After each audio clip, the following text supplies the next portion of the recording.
அருட்பெரும் ஜோதி அருட்பெரும் ஜோதி தனிப்பெரும் கருணை அருட்பெரும் ஜோதி. ஓம் சங்கரலிங்காய நம. கடல் நீர் அனைத்தையும் கையினால் இறைத்து கரையை காணவும் முடியாது, அதை தரையை காணவும் முடியாது. சூரியன் மீது தண்ணீரை ஊற்றி அதன் சூட்டை தணிக்கவும் முடியாது, அதை சூற்றி அறிந்திடவும் முடியாது. ஆகாயத்தை கோளால் அளந்து அளவு சொல்லவும் முடியாது, அதை உலகை அறிந்திடவும் முடியாது. சுழற்றி அடித்திடும் காற்றையும் புயலையும் பிடித்து நிறுத்தவும் முடியாது, அதை மடக்கி பிடிக்கவும் முடியாது. தனக்குத்தானே சுழன்றிடும் பூமியை தடுத்து நிறுத்தவும் முடியாது, அதை பிடித்து நிறுத்தவும் முடியாது. 5 பஞ்ச பூதங்களின் ஆற்றலே இந்த அளவென்றால் அதனை படைத்த ஆண்டவன் ஆற்றலை யாரால் அறிந்திட முடியும்?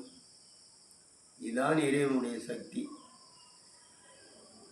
இப்படி நம் கண்ணுக்கும் கருத்துக்கும் புலப்படாத, நினைத்து கூட பார்க்க முடியாத, கற்பனைக்கும் எட்டாத இந்த அண்டவெளியும் மலையும் கடலும் பூமியும் நட்சத்திரங்களும் கிரகங்களும் படைத்து தனக்குத்தானே சுழற்சியிலே சூழ்ந்து கொண்டிருக்கவும், அக்னி இல்லாமல் எரியக்கூடிய இந்த சூரியன் 45 லட்சம் கோடி மைல்களுக்கு இருக்கக்கூடிய இந்த பூமியில் இருக்கக்கூடியவர்கள் தாங்க முடியாத அளவுக்கு இருக்கக்கூடிய இருக்கக்கூடிய ஒரு உஷ்ண கிரகத்தையும் படைத்து எவ்வளோ ஆற்றல் இறைவனை பற்றி நாம் சிந்தித்து பார்க்கிறோம்.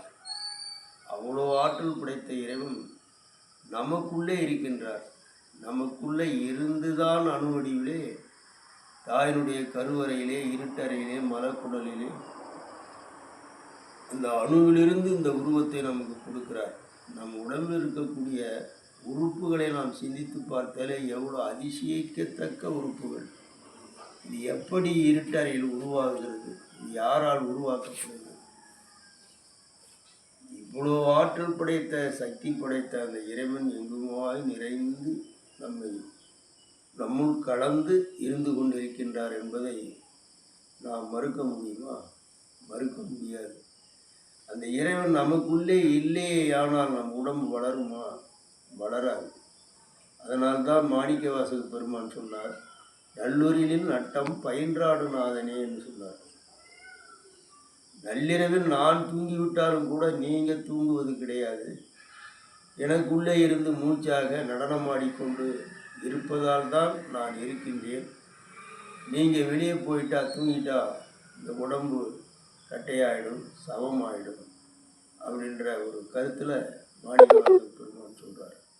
அப்போ நமக்குள்ளேயே இருந்து கொண்டிருக்கும் இறைவனை நாம் பார்க்க வேண்டுமா? பார்க்காமல் இருக்கலாமா? அவரை நினைக்காமல் இருக்கலாமா? அவரை மதிக்காமல் இருக்கலாமா? அவரை துதிக்காமல் இருக்கலாமா? எத்தொழில் செய்யினும் யாவரேயாயினும் முத்தர் மனமிருக்கும் மோனத்தை என்று சொல்வது போல, நம் உலகளுக்காக எந்த தொழில் இருந்தாலும் இந்த இறைவன் பேரில் ஒரு சிந்தனை இருந்து கொண்டே இருக்க வேண்டும். அவன்தான் முத்தனாக முடியும், அவன்தான் சித்தனாக முடியும், அவன்தான் முனிவராக முடியும், அவன்தான் ரிஷிவராக முடியும், அவன்தான் ஞானியாக முடியும். அவன்தான் கர்மா என்னும் தீவினை அறுத்து அருள் என்னும் பேரொழியிலே போய் கலக்க முடியும். மனிதராக பிறந்த நாம் இதை சிந்தித்து அந்த வழியிலே வாழ்ந்து அருட்பெருஞ்சோதி ஆண்டவரை அடைவோம். நன்றி, வணக்கம். அருட்பெருஞ்சோதி அருட்பெருஞ்சோதி தனிப்பெருங்கருணை அருட்பெருஞ்சோதி.